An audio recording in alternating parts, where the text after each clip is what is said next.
Um outro sistema simples, né, e que exibe o movimento harmônico simples, aliás, dois sistemas, né, porque você pode ter o pêndulo simples, né, ou o pêndulo composto, né, os dois executam um movimento harmônico simples. Só que o estudo do movimento harmônico simples de um corpo rígido, né, já é mais complicado, é bem mais difícil de ser feito, né? De qualquer maneira, a experiência aqui é só para a gente analisar alguns elementos, né, do movimento harmônico simples, né, que pode ocorrer, né, no caso do pêndulo. Então, vamos lá, Cláudio, vamos entender isso aqui. Bom, o sistema massa-mola na horizontal, ao contrário da massa-mola na vertical, a massa-mola na horizontal é muito difícil de reproduzir, porque tem um atrito da massa, né, com a mesa, a mola entorta, ela se desloca, então é muito difícil de reproduzir o sistema massa-mola, um MHS, né, que é numa direção só, e uma maneira muito simples de fazer esse movimento harmônico simples, unidimensional, a gente pode usar o retroprojetor, né? Então até eu tampei aqui para a pessoa não saber o que tem aqui, depois eu vou mostrar, né, como é que é.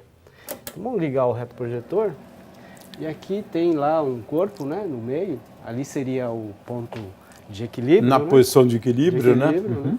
E então agora eu vou fazer esse corpo oscilar.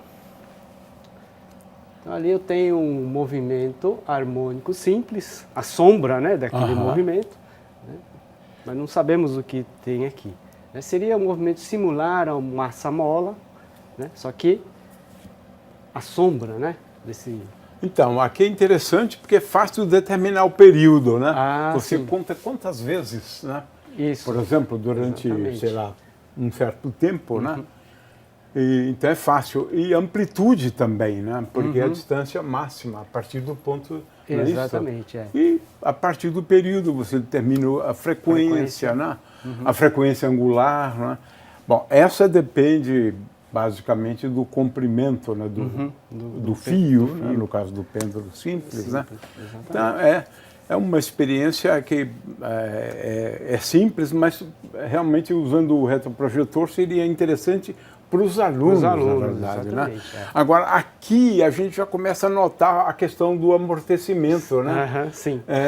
Ele começa, olha só, ele está realmente reduzindo a amplitude. Então você consegue, na verdade, demonstrar, né, esse efeito, né, que é o efeito do amortecimento. Ele estando no ar já é suficiente, né, para exibir esse efeito, né? Agora, o que eu queria só chamar a atenção, né, é para o fato de que o movimento harmônico simples, no caso do pêndulo, ele é restrito, né, a movimentos com ângulos pequenos, né?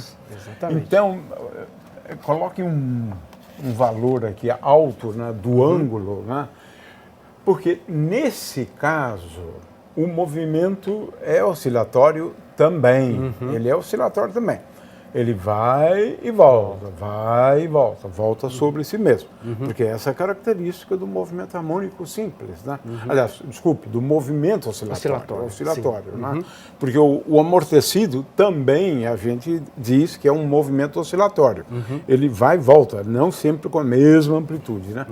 Mas o que é importante, que eu gostaria de chamar a atenção, é o seguinte: se eu aumentar o ângulo, ele é periódico, o movimento é periódico, com certeza. Né? Eu aumento o ângulo, mas ele não é mais movimento harmônico simples, não.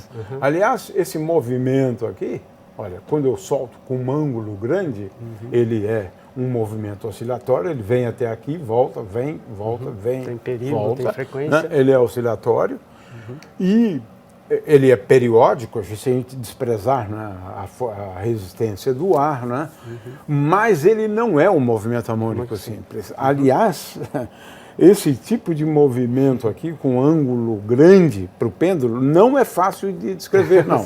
Tem umas funções horrorosas, tá certo? você calcular o período, por exemplo, né? Então, é sempre... Eu gosto desse caso porque ele ilustra três coisas, né?